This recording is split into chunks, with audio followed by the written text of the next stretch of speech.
Bonjour chers élèves, donc on est aujourd'hui dans la dernière partie, dans la dernière séquence de la troisième partie, information dans l'entreprise. Cette séquence sera consacrée d'abord au résumé, ensuite aux exercices de cette partie. Donc, j'ai essayé de diversifier les exercices, donc je vais traiter les 4 chapitres du programme de cette partie.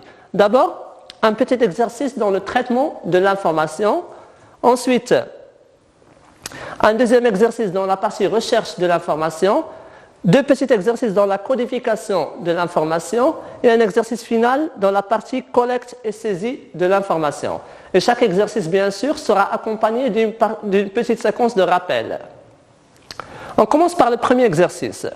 Dans celui-ci, on vous fournit un ensemble d'étapes relatives à un emprunt contracté auprès d'une banque. Ces étapes, on doit d'abord les classer selon l'ordre chronologique. Et deuxièmement, essayer d'identifier dans chacune des étapes l'étape de traitement de l'information. On est dans quelle étape? Donc avant de pouvoir traiter l'exercice, je vais revenir au cours pour faire un petit rappel.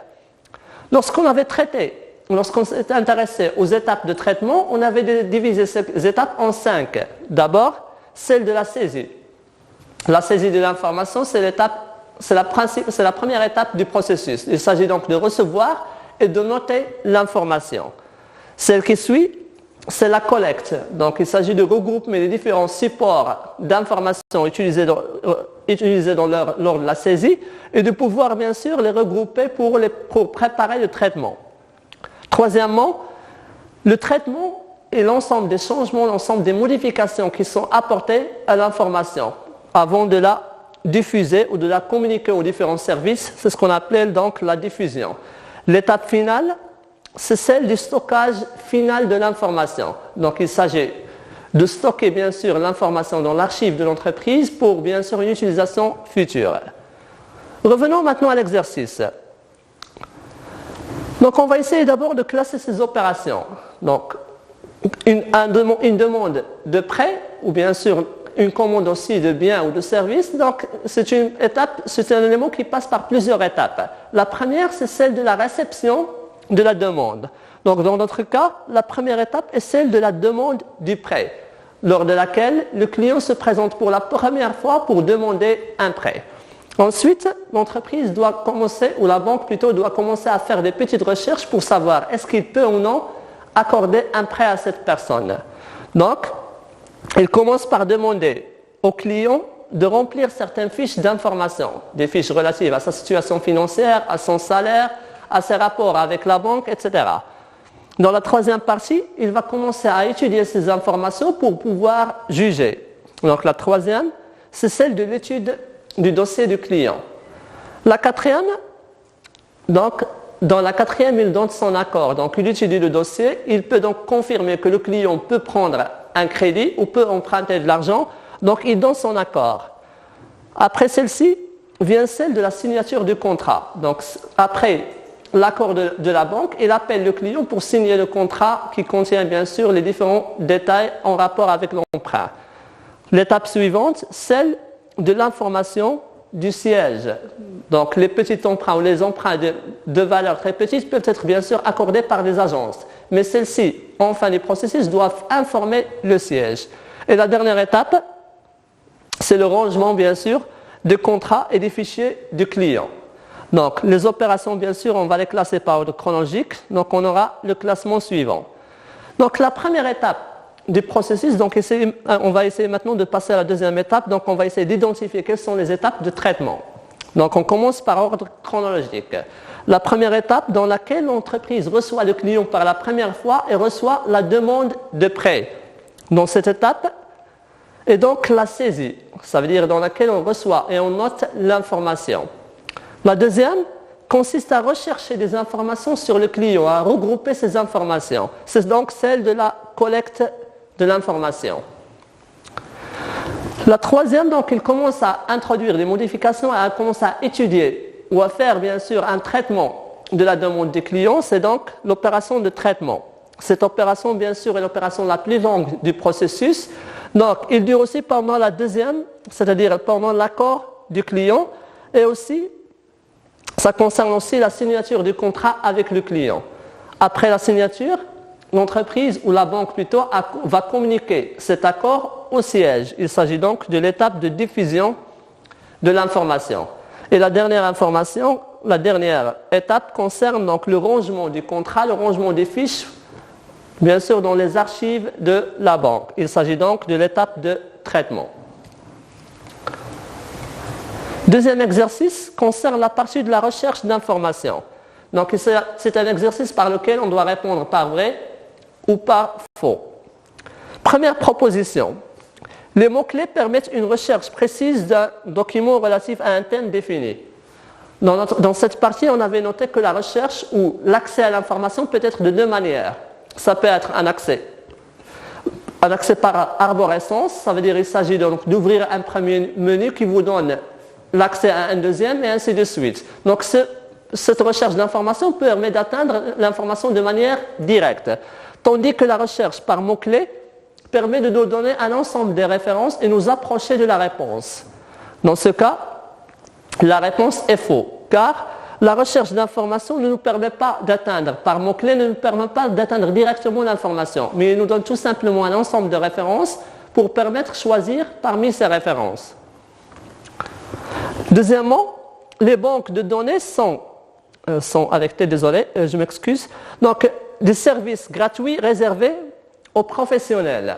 Donc les banques de données, on les avait définies comme un ensemble d'informations qui sont gérées et qui sont stockées par des organisations et qui sont bien sûr partagées. Donc ces informations permettent un service gratuit qui est réservé bien sûr aux professionnels d'un domaine défini. Donc la question ou la proposition est vraie. Troisièmement, on peut transférer des fichiers sur Internet, des images, des vidéos, des documents, etc. Oui, la réponse est correcte car l'Internet, c'est un réseau de réseaux, c'est un réseau qui permet de partager l'information entre plusieurs ordinateurs. Quatrièmement, une base de données est gérée par un logiciel d'application. Une base de données, c'est d'abord un ensemble d'informations qui peuvent être bien sûr organisées ou structurées et gérées par que ce soit une institution ou une entreprise.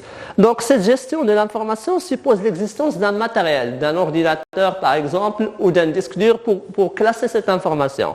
Il s'agit donc d'une information qui est vraie. Finalement, un site internet est la zone de stockage des informations dans le serveur. Un site, il s'agit donc d'un nom de domaine qui vous permet d'accéder à une information. C'est juste donc un lien entre l'utilisateur et l'information. Donc l'information ici est fausse. Troisième exercice donc, concerne la partie de la codification de l'information. Donc on va prendre l'exemple d'une entreprise appelée Alpha et qui cherche à attribuer à chacun de ses salariés un code pour faciliter l'accès à ses salariés aux données statistiques. Ce code sera composé de 4 chiffres suivi d'une clé de contrôle, c'est-à-dire au total 5 chiffres. Et on vous demande donc de proposer, en se basant sur vos connaissances et sur bien sûr les informations qu'on a ici, de proposer une méthode pour codifier cette information. Deuxièmement, on vous demande de déterminer la clé de contrôle d'un code qui est le code 1526 selon la méthode modulo 10. Donc on va revenir d'abord à un rappel. Qu'est-ce que la codification? Donc la codification est l'opération qui consiste à résumer ou à abréger l'information pour simplifier son traitement. Cette codification donc, est divisée en deux catégories. La codification fonctionnelle d'abord, qui consiste à réduire bien sûr la quantité d'informations ou l'écrire sous forme de code. Ces codes peuvent être des codes élémentaires, codes utilisés dans les immatriculations des voitures par exemple, utilisés aussi dans les tailles des vêtements et utilisés aussi dans les monnaies des différents pays. Donc il s'agit de donner un code abrégé à l'information. Par exemple, le code euro veut dire la monnaie de l'euro qui est utilisée dans l'Union européenne. Deuxièmement, les codes. Donc avant de passer au deuxième, je rappelle que les codes élémentaires peuvent représenter une seule caractéristique. Dans cet exemple ici, c'est la monnaie. Dans l'autre, c'est la taille. Et dans le troisième, c'est l'immatriculation. Donc, il s'agit d'une seule caractéristique. Tandis que les codes complexes permettent de représenter plusieurs caractéristiques. L'exemple le plus courant, c'est celui des codes barres qui permettent de représenter une information sur le pays, sur l'entreprise, sur la ville et sur le produit et qui sont utilisés dans les centres commerciaux pour faciliter la tâche. Chaque clé ou chaque code complexe doit être accompagné par un code de vérification appelé clé de contrôle. Cette clé est calculée selon plusieurs méthodes. On a bien sûr donné l'exemple de 3 méthodes qui sont appelées méthodes modulo 10, 23 et 97. Revenons maintenant à notre exemple. D'abord, il faudrait noter que l'entreprise, pour donner des codes à ses salariés, il va bien sûr donner des informations sur plusieurs caractéristiques. Il s'agit donc, on ne peut pas utiliser un code élémentaire, mais on va utiliser un code complexe parce qu'il y a plusieurs caractéristiques à noter. Donc le code sera composé de 4 chiffres, en plus du 5e qui est la clé de contrôle. Donc là, je vais donner une petite proposition bien sûr du code. Comment faire avec le code? Donc on peut représenter, par exemple pour les 4 chiffres, 4 types d'informations. Moi, je vais me contenter de 3 informations. D'abord, le service auquel appartient le salarié. Et donc, on a différents services de l'entreprise. Pour chaque service, on peut attribuer un code. Par exemple, pour la direction, c'est le code 1. Commercial, c'est le code 2. Comptable, achat, etc. Donc, dans chacun des services, donc, on va lui attribuer un code. Deuxièmement, la deuxième caractéristique qu'on peut avoir, c'est le sexe. Donc, les salariés peuvent être divisés en hommes ou en femmes. Et la troisième concerne l'année d'entrée en service de ce salarié. Pour cette année, bien sûr, on va noter que les 2 derniers chiffres. Par exemple, pour un salarié qui a intégré l'entreprise en 2010, on va noter le chiffre 10. Et la dernière sera consacrée aux clés de contrôle calculées selon l'une des méthodes, modulo 10, 23 ou 97. Je vais prendre un exemple. Le chiffre ou le code 2101 veut dire qu'il s'agit d'un employé du service commercial. Il s'agit donc d'une femme qui travaille dans le service commercial et qui a intégré l'entreprise en 2001, qui a commencé à travailler en 2001. Donc je rappelle juste que cette codification n'est pas exhaustive. Bien sûr, pour chacun des élèves peut proposer sa propre codification. Dans la deuxième partie, on vous demande de déterminer la clé du contrôle du chiffre 1526 selon la méthode modulo 10. Pour déterminer cette clé, on passe par 2 étapes. Dans la première, donc, je vais noter d'abord le chiffre, donc 1526, et je vais multiplier chacun des chiffres selon son rang par 1 ou 2. Le premier chiffre, donc je commence par la droite, le premier chiffre est multiplié fois 1, le deuxième fois 2, troisième fois 1, le quatrième fois 2, et ainsi de suite. Je vais obtenir ensuite donc, les résultats de cette multiplication. Ces résultats sont additionnés pour obtenir un chiffre. Le chiffre que j'obtiens ici est le chiffre 17. Dans la deuxième étape, je vais prendre le même chiffre et je vais le retrancher de la dizaine supérieure la plus proche. Par exemple, pour 17, la dizaine la plus proche, c'est la dizaine 20. Donc, ça me permet d'obtenir le chiffre 3. Je vais dire donc que la clé du contrôle du chiffre 1526 est le chiffre 3. Dans l'écriture, on peut écrire donc le code 1526 et à côté du code, on peut noter la clé du contrôle 3. Donc cette partie concernait la codification fonctionnelle. Maintenant, on va passer à la codification technologique qui permet de traduire un langage parlé par les hommes en un langage qui est compréhensible par les machines. Donc là, on va essayer de traduire en langage binaire le chiffre décimal 173. Et l'inverse, je vais traduire en langage décimal le chiffre binaire donc, suivant. Je commence par le premier. Pour obtenir le chiffre binaire d'un chiffre décimal, je commence par diviser ce chiffre sur 2. Et je commence à conserver le reste de la division. Donc 173, ici je l'ai divisé par 2. J'ai obtenu 86 et le reste c'est 1. Je vais refaire la même opération avec le résultat de la division. Donc 86 sera divisé sur 2, ça nous donne 43 et un reste de 0. Et ainsi de suite. Je continue jusqu'à avoir 0 en résultat de la division. Donc le chiffre obtenu bien sûr dans le reste de la division est automatiquement le 1. Donc il s'agit ensuite de noter ces chiffres en commençant du bas vers le haut. Je note que les restes de la division. Et j'écris donc 173 en langage décimal et le chiffre, donc je commence par le bas, 1, 0, 1, 0, 1, 1, 0 et 1. Donc le chiffre 173 en langage décimal est équivalent à 101, 011, 01 en langage binaire. Passons maintenant à l'opération inverse. Donc il s'agit de traduire un chiffre du langage binaire vers un langage décimal. Donc le chiffre qu'on nous a présenté est le chiffre suivant. Donc je commence de la même manière, je commence par la droite. Je vais multiplier chacun des chiffres en commençant par la droite fois 2 à la puissance 0 en fonction du rang du chiffre. Le premier donc est multiplié fois 2 à la puissance 0, le deuxième fois 2 à la puissance 1, 2 à la puissance 2 et ainsi de suite. Donc ensuite, je vais regrouper ou additionner les résultats de cette multiplication, les produits de cette multiplication. Donc le chiffre obtenu est le chiffre 201. C'est donc la traduction en décimale du chiffre binaire suivant. Donc je vais écrire de la même manière le chiffre 1100, 1001 en langage binaire est équivalent à 201 en langage décimal. Dans l'exercice 5, on vous demande de mettre une croix dans les cases appropriées. Cet exercice concerne la partie de la collecte et de la saisie de l'information. Donc, on vous donne un ensemble de supports, des supports qui peuvent être manuels ou des supports informatisés.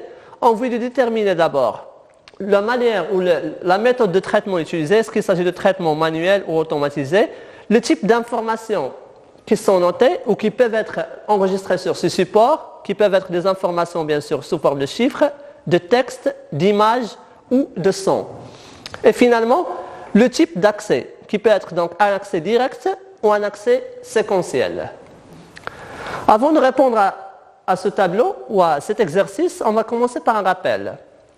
La notion de la saisie d'information veut dire l'enregistrement de cette information sur les différents supports. Des supports qui peuvent être d'abord manuels, on parle dans ce cas de saisie manuelle, c'est le cas des imprimés qui peuvent être utilisés, les imprimés de liaison et les imprimés de position, et c'est le cas aussi des différentes fiches utilisées, les fiches par exemple de gestion du personnel, les fiches de gestion des stocks, etc. Comment on peut opter pour une saisie informatisée? Une saisie bien sûr dans les supports informatisés qui peuvent être de deux manières. Les supports magnétiques, c'est le cas par exemple des disques durs, des cartes mémoire, c'est le cas aussi des bandes magnétiques, etc. Ou sous forme de supports optiques. Les supports optiques, c'est le cas par exemple des CD. Donc, la différence entre ces deux supports, d'abord, ça consiste dans le travail. Donc, ici, c'est un travail manuel sous forme bien sûr d'écriture sur les supports. Ici, c'est un travail qui doit utiliser un ordinateur pour enregistrer l'information. Et deuxièmement, au niveau des informations continues dans ces supports. Les premiers documents permettent de noter des informations qui peuvent être chiffrées ou textuelles, tandis que le deuxième support permet d'enregistrer tout type d'informations qui peuvent être sous forme de texte, de chiffres, sous forme d'images ou aussi de son. Revenons maintenant à l'exercice. Donc, d'abord, on va essayer de répondre bien sûr critère par critère. Dans les supports qu'on a, se divise en deux catégories. Des supports qui transcrivent des documents, ce qu'on va appeler des supports manuels ou la saisie manuelle. Donc, c'est le cas des imprimés et des fiches. Donc, il s'agit d'un traitement manuel de l'information. Tandis que les autres supports nécessitent l'utilisation d'un ordinateur et d'un traitement automatisé. On parle donc dans ce cas de traitement automatisé. Concernant les types d'informations qu'on peut enregistrer sur ces données, sur ces supports, donc pour tous les supports, on peut enregistrer des chiffres ou des textes, à l'exception des bandes magnétiques. Les bandes magnétiques sont utilisées pour enregistrer du son, des images ou aussi des séquences vidéo. Donc il s'agit des bandes utilisées par exemple dans les caméras de tournage, etc. Donc ils ne peuvent pas noter des informations chiffrées ou textuelles. Ils ne peuvent noter que des images et du son. Donc pour les formats, pour la question bien sûr des images, tous les supports qui sont inscrits ici peuvent noter des images, à l'exception bien sûr des imprimés. Les imprimés, comme on l'avait vu dans la séance de saisie de l'information, ce sont des documents qui permettent d'enregistrer et de noter l'information sous forme écrite, donc sous forme de texte et de chiffres. Donc ils ne peuvent pas noter d'informations en images. Tandis que les fiches peuvent parfois contenir des images ou des photos, comme le cas des fiches du personnel, qui peuvent contenir des photos. Concernant le son, bien sûr, les supports papier ne peuvent pas contenir du son, ils ne peuvent contenir que les autres types d'informations, alors que tous les autres supports peuvent contenir de l'information sonore. Concernant le type d'accès, par type d'accès, on veut dire bien sûr l'accès à l'information. Donc, est-ce qu'il s'agit d'accès direct à l'information? Ça veut dire que je peux atteindre l'information directement, ou d'un accès séquentiel. Ça veut dire que je dois passer par plusieurs autres informations avant d'atteindre l'information concernée.